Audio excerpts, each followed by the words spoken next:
It's hard to put into words how I felt when I first saw the messages. You know that feeling when your stomach drops out and your palms suddenly turn icy? That's exactly what hit me. I was sitting at my desk, staring at my phone, minding my own business when my phone buzzed with an incoming message. It was from a number I didn't recognize, but the message itself made my breath catch. It was a screenshot, clear as day, of my wife, Lisa, and her boss, Mark, in a hotel room. The messages weren't just flirtatious. They were intimate, suggestive. The kind of stuff that leaves no doubt they'd been planning this. The hotel was in town for the company retreat, but I had no idea they'd take things this far. My stomach clenched tight, and suddenly the world seemed to tilt. I stared at the screen for a long moment, trying to convince myself this was some kind of sick joke. But it was. It was real. I felt my hands shake as I gripped the phone harder, the cold sweat prickling my forehead. My chest pain was sharp, like a fist tightening around my heart. I kept looking at the messages, trying to find some reason, some excuse that could explain this away, but there was nothing, just proof. And then I remembered the scent of her perfume, the way she used to lean close during dinner, the subtle touches I thought were innocent. All of it shattered in that instant. Lisa had been lying right to my face. She'd been unfaithful, during a company retreat of all times, and the worst part, the message from Mark's wife. I'd just gotten an email from her, an apology and a screenshot. She'd found out about their secret hotel room rendezvous from her own sources. They'd been caught, and I was the last to know. The shock was overwhelming. I could feel the blood drain from my face, and I was suddenly lightheaded. My stomach churned like I'd swallowed something bitter and sharp. I clenched my fists so hard that my nails dug into my palms. The world around me blurred, but I couldn't look away from that screenshot. It was like a punch in the gut. I remember thinking, this can't be true. This has to be some mistake. But the evidence was too clear. I called her that night, but she didn't answer. I left a voice message, voice trembling, voice rough. Lisa, what the hell is this? Tell me what's going on. I need answers. I knew deep down that I wasn't prepared for what I was about to hear.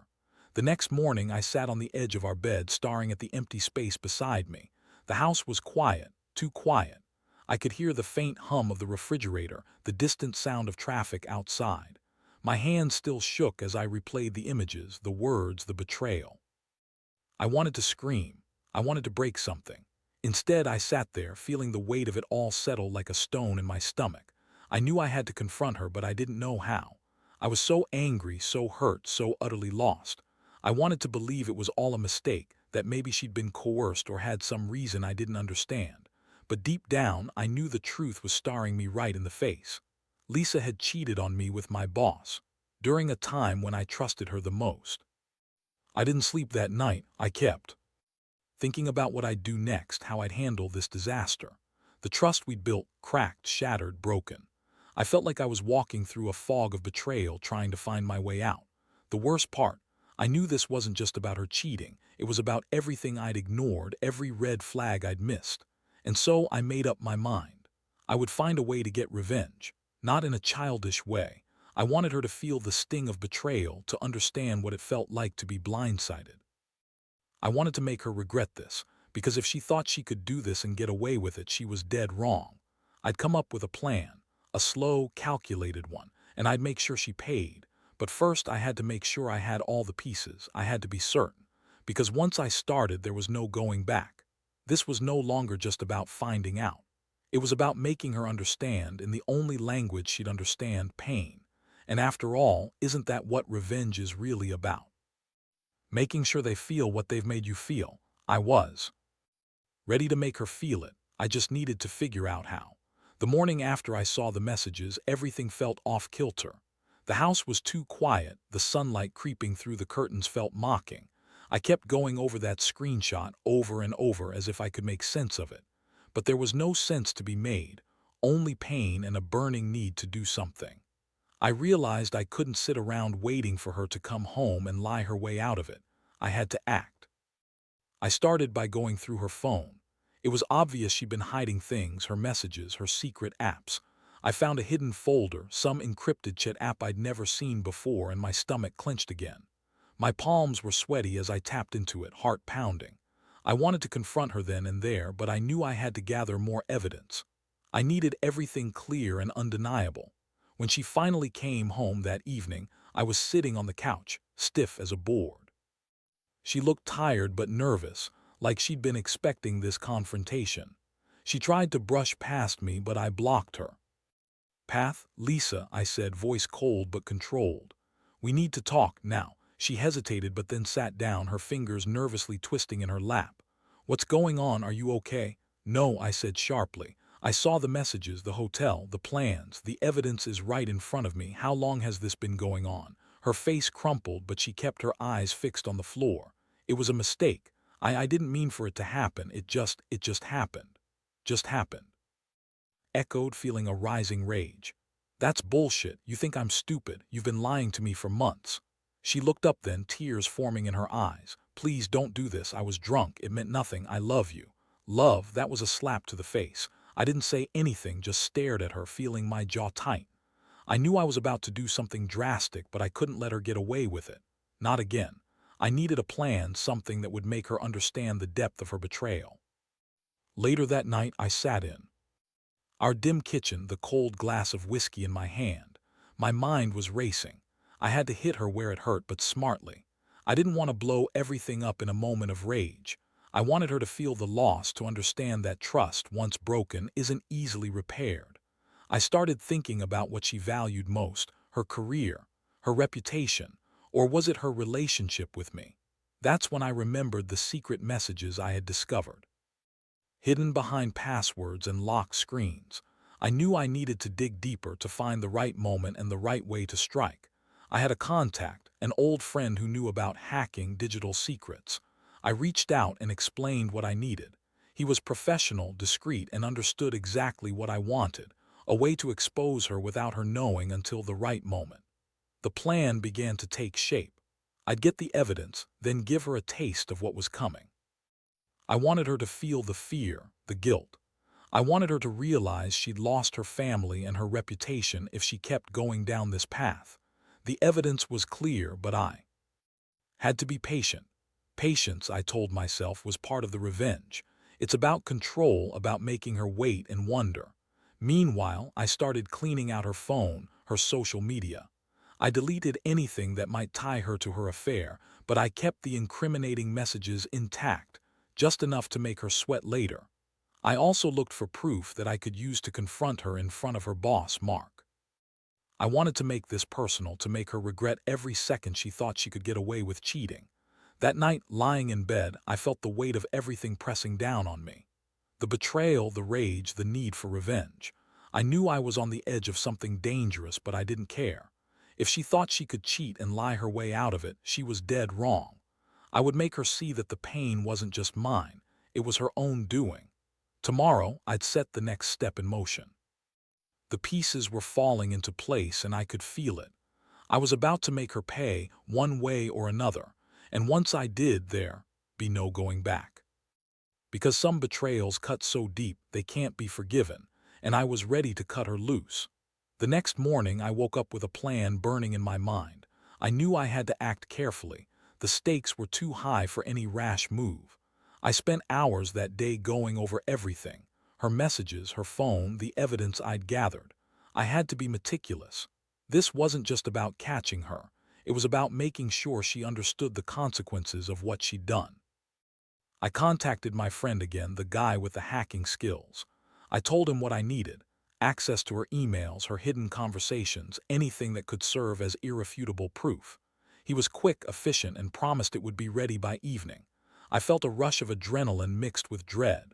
This was no longer just a suspicion, it was happening. It was real. While I waited, I kept my mind busy with mundane chores, mowing the lawn, washing dishes, anything to keep from packing. But I couldn't shake the feeling of anticipation. That nervous jitter in my stomach, the faint taste of anger that refused to go away.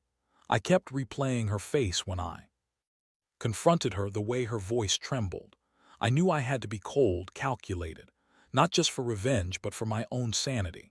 When the file finally arrived on my laptop that evening, I sat in the dim light of the living room, eyes glued to the screen.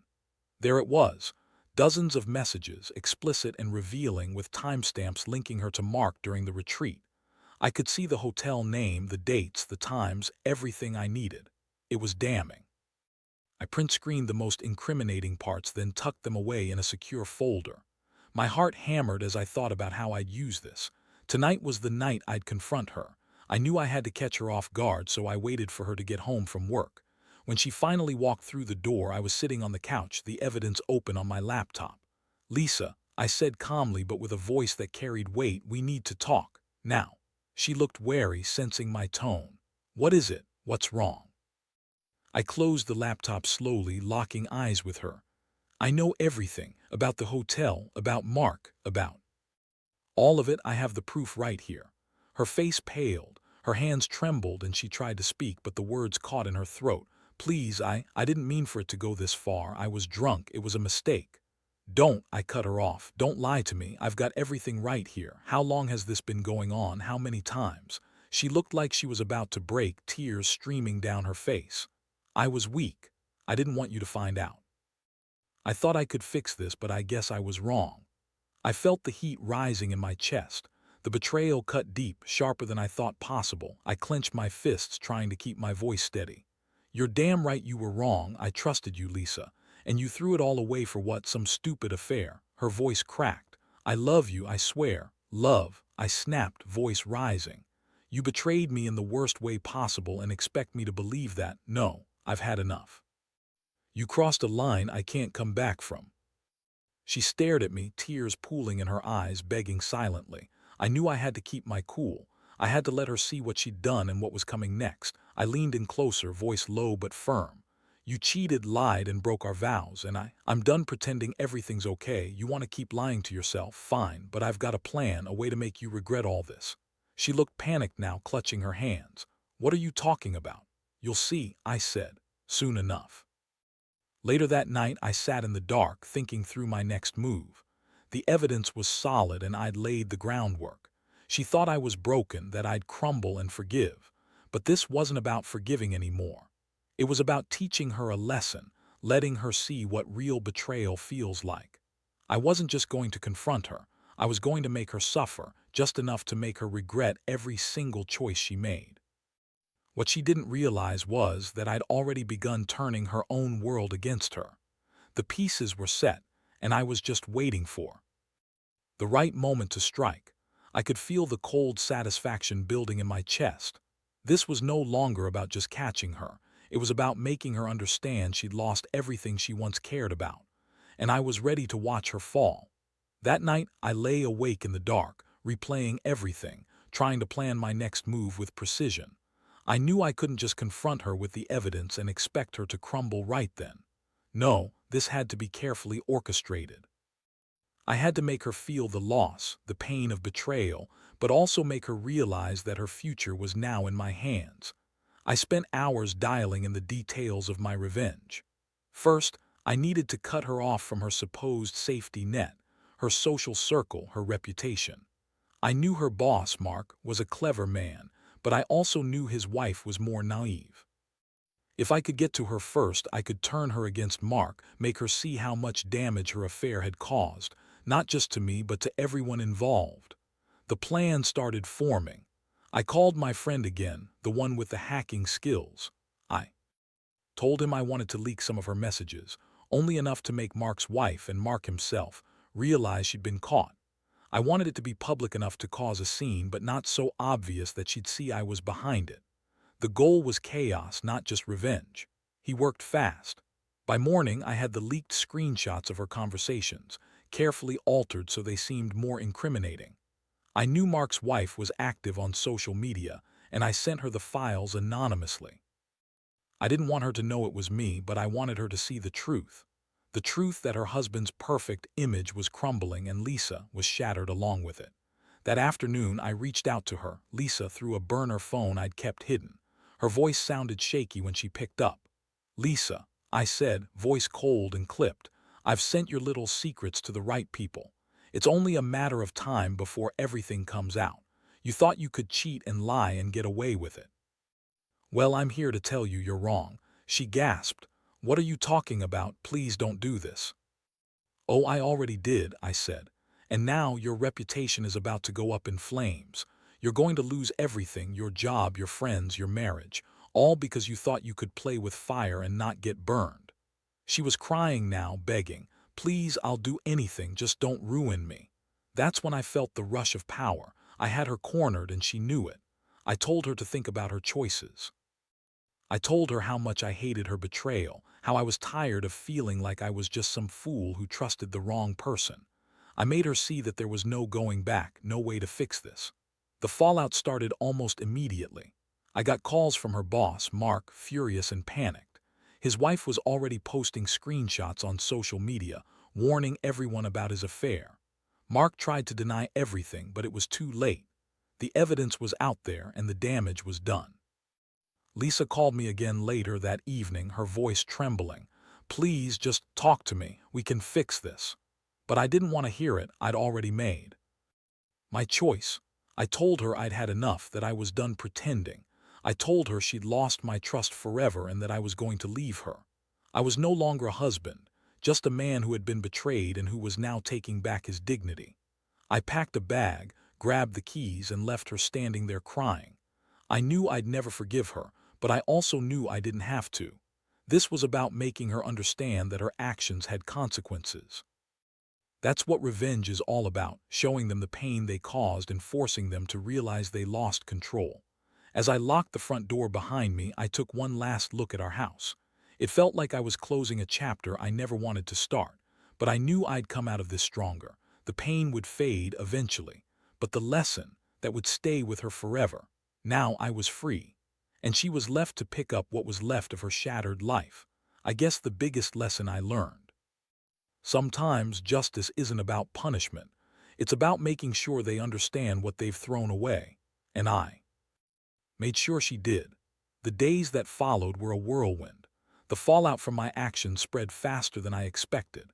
Mark's wife kept posting on social media, sharing screenshots and dragging her husband's reputation down with every post. Mark himself called, furious and desperate, trying to deny everything, but the damage was already done. The company's HR started investigating, and I could only assume Lisa's job was on the line. For me, though, the worst part was the silence from her. I hadn't heard a word in days. I thought she'd call, beg me to take her back, or at least try to explain, but she disappeared. Whether she was crying in some corner or trying to fix her mess, I didn't care. I'd made my move and I'd done what I set out to do. She'd see what her betrayal cost her. One afternoon, I received a text message from an unknown number. I opened it, expecting more of her desperation, but it wasn't her. It was a simple message: "You won. But don't think this fixes anything. You're just as broken as I am." I stared at the screen, feeling a cold shiver run down my spine. I wasn't used to feeling vulnerable, but that message hit hard. It was a warning. She wasn't finished, not yet. Something about her tone told me she was already planning her next move. I decided then that I couldn't just walk away and pretend everything was over. I had to seal my victory, make sure she understood that she lost everything she thought she had. I didn't want her to come back with some twisted redemption. No, I wanted her to see the full weight of her betrayal. So I arranged to meet her at a neutral place, a quiet cafe nearby where I could talk without anyone overhearing. When she arrived, she looked exhausted, eyes swollen, face streaked with tears. She sat across from me, trembling slightly. "Why are you doing this?" she whispered. "Why can't you just forgive me?" I looked at her, feeling the cold fire inside me. Because some things you can't just forgive. Some betrayals cut too deep. You thought you could cheat and lie and I'd just sweep it under the rug. No. I want you to understand what you lost, what I lost, and that's why I'm here. She was crying now, clutching her purse like a lifeline. "I didn't mean to hurt you. I was stupid. I thought I could fix it, that I could make it right." "You weren't stupid," I said. "You were selfish. You thought your needs mattered more than us, more than everything we built. And now you're just a ghost of what we had." She looked down, voice trembling. "Please, I'll do anything. Just tell me what to do." I took a deep breath, feeling the weight of my decision. I'd spent days planning this moment, knowing it would be the capstone of my revenge. I told her, "You're going to leave. You're going to sign the papers and you're going to move out. I want you gone. I want you to feel what it's like to lose everything you thought you had. That's the only way you'll understand." Her eyes widened with shock. "You're serious?" "Dead serious," I said. This isn't about revenge anymore, it's about ending this chapter, moving on. She nodded, tears streaming down her face. Okay. I'll leave, but I swear I'll regret everything. I handed her a folder with the divorce papers, the keys to her apartment, and a final note. Goodbye, Lisa. I hope you find what you're looking for, but I won't be part of it anymore. As she took the folder, I saw the look in her eyes, fear, regret, maybe even a flicker of remorse. It didn't matter. She burned the bridge, and I was finally walking away. Walking out of that cafe, I felt a strange mix of relief and emptiness. I had taken back control, but at what cost? Still, I knew one thing for sure. Some betrayals run too deep. They can't be fixed, only left behind. And I was done carrying the weight of her lies. The lesson I learned: you don't have to play the game forever. Sometimes the best revenge is simply walking away and leaving them to face what they've destroyed. The first few days after I signed the papers and handed over the keys, I felt a strange calm settle over me. It was like finally I'd closed a chapter I never imagined I'd have to face. The house was eerily silent without her footsteps, her voice.